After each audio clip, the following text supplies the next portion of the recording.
Forza Motorsport's always been a series about innovation. We always want to push the racing genre, so we've made huge improvements because we want to get people excited about cars in general.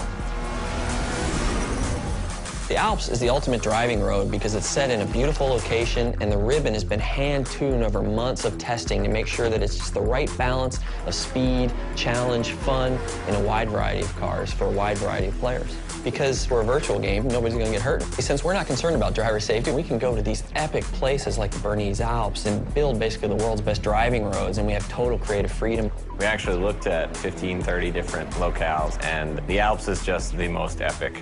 The landscape is so surreal, it's crazy. I mean, these mountains are very different from any mountains you see anywhere else. I mean, it's just with all the jagged peaks. We are on part one of a trip that will take us through Switzerland and Italy as the guys from Turn 10 gather source material and basically inspired by the entire trip. What we're going to do is find the most amazing areas we possibly can and photograph them to no end.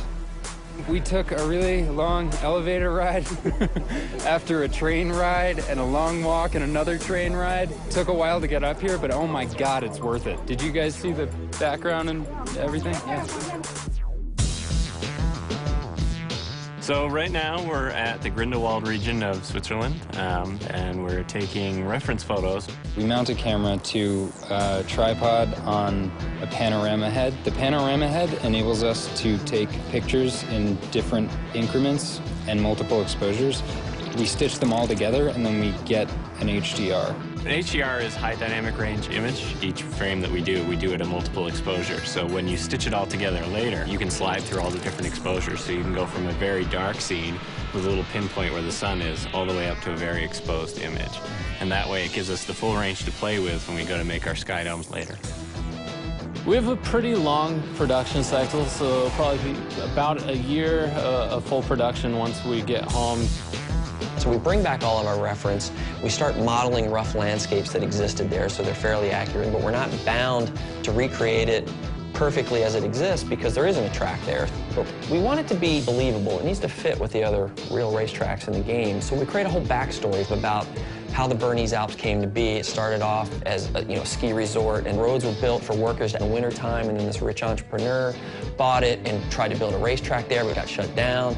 So by creating this rich backstory, everything is there for a reason. It's believable. Fictional tracks are a chance for us to really showcase some of the graphical tech that we have in our game.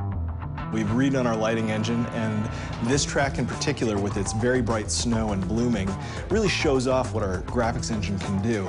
The television can only represent basically one order of magnitude of brightness, from 0 to 255, black to white, whereas the human eye in the real world can see, I think, 7 orders of magnitude of brightness, and in the real world there exists far beyond that. The sun is infinitely brighter than a white piece of paper, but on a television screen they look the same.